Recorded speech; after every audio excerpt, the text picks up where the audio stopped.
ಒಂದು ಕೆಂಪು ಮಣ್ಣೆಲ್ಲ ಬುಟ್ಟಿ ಒಳಗೆ ತುಂಬ್ಕೊಂಡು ಹೋಗಿ ರೀಪಾಟ್ ಮಾಡತ್ತನು. ಹಂಗೆ ಯಾವ್ಯಾವ ರೀಪಾಟಿಂಗ್ ಮಾಡ್ಬೇಕು ಗೈಸ್ ಹಂಗನು.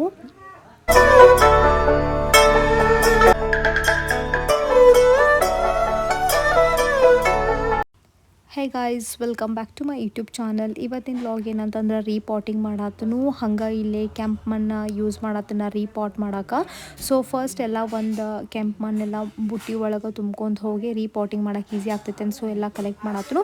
ಹಂಗೆ ಯಾವ್ಯಾವ ರೀಪಾಟಿಂಗ್ ಮಾಡಬೇಕಲ್ಲ ಅಂಥ ಪಾಟ್ಗಳೆಲ್ಲ ಒಂದು ಕಡೆ ಸಪ್ರೇಟ್ ಮಾಡತ್ತನು. ಗೈಸ್ ನಾ ಇಲ್ಲೇ ಯಾವ ರೀಪಾಟ್ ಮಾಡೋದಲ್ಲ ಅಂಥ ಪಾಟ್ಗಳೆಲ್ಲ ಒಂದೇ ಕಡೆ ಇಟ್ಕೊಳತ್ತನು. ಯಾಕಂದ್ರೆ ಎಲ್ಲ ಒಂದೇ ಕಡೆ ಇದ್ರೆ ಜಲ್ದಿನ ರೀಪಾಟ್ ಮಾಡೋಕೆ ಈಸಿ ಆಗ್ತೈತೆ ಅಂತ ಎಲ್ಲ ಪಾಟ್ಗಳು ಒಂದೇ ಕಡೆ ಇಡಾತನಿಗೆ ತಂದ. ಗೈಸ್ ಹಂಗೆ ಹ್ಯಾಂಗಿಂಗ್ ಪಾಟ್ದಾಗ ಮನಿ ಪ್ಲ್ಯಾಂಟ್ ಹಚ್ಚೀನಿ. ಬಟ್ ಏನೇನೋ ಆ ಪ್ಲ್ಯಾಂಟ್ ಎಲ್ಲ ಒಣಗಿ ಹೋಗೈತಿ. ಸೊ ಅದನ್ನು ರೀಪಾಟ್ ಮಾಡಬೇಕು. ನೋಡ್ತು ನನ್ನ ಕಡೆ ಯಾವುದರೇ ಹ್ಯಾಂಗಿಂಗ್ ಪಾಟ್ದಾಗ ಹಚ್ಚುವಂಥ ಪ್ಲ್ಯಾಂಟ್ ಇದ್ರೆ ಹಚ್ತನು, ಇಲ್ಲಾದ್ರೆ ನೆಕ್ಸ್ಟ್ ಟೈಮ್ ಯಾವಾಗ ರೀಪಾಟ್ ಮಾಡ್ತನು. ಗೈಸ್ ಇವಾಗ 1 by 1 ಪಾಟ್ ಒಳಗಿಂದ ಮಣ್ಣೆಲ್ಲ ಖಾಲಿ ಮಾಡತ್ತನೀಗ.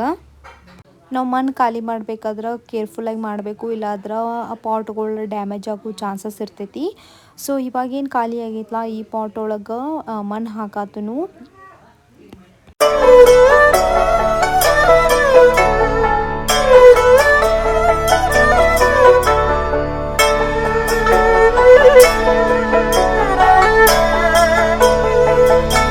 ಗೈಸ್ ನಾ ಇಲ್ಲೇ ನಮ್ಮ ಮನೆ ಒಳಗೆ ಆಲ್ರೆಡಿ ಒಂದು ರೋಸ್ ಪ್ಲ್ಯಾಂಟ್ ಇತ್ತು. ಅದನ್ನ ಕಟ್ ಮಾಡಿ ಈ ಥರ ರೋಸ್ ಪ್ಲ್ಯಾಂಟ್ಸಿಂದ ಹಗಿ ಮಾಡೀನಿ. ಸೊ ಅದನ್ನ ಈ ಪಾಟ್ ಒಳಗೆ ಹಚ್ಚಾತನೀಗ.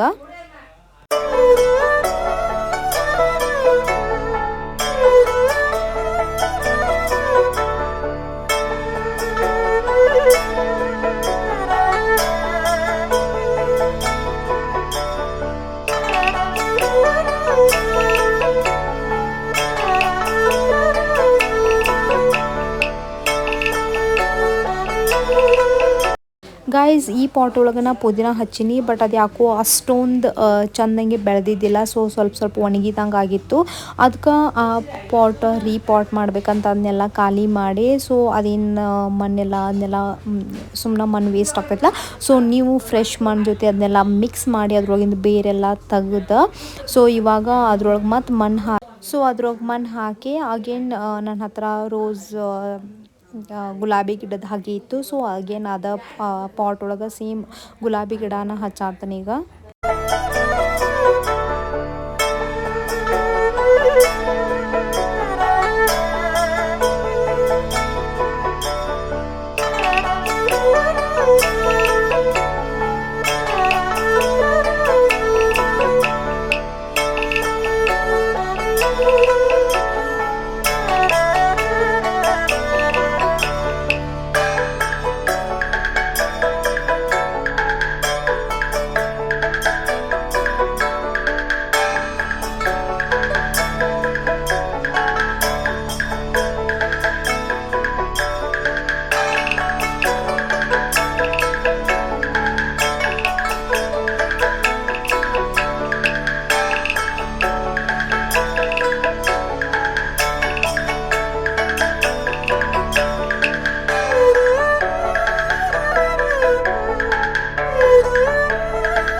ಗಾಯ್ಸ್ ಇವಾಗ ಪ್ಲ್ಯಾಂಟ್ಸ್ ಎಲ್ಲ ಹಚ್ಚಿದಾಯಿತು. ಹಚ್ಚಿದ ಮೇಲೆ ಗಿಡಗಳಿಗೆಲ್ಲ ನೀರು ಹಾಕಿ ಇವತ್ತಿನ ಲಾಗ್ ಇಲ್ಲೇ ಎಂಡ್ ಮಾಡತ್ತನು.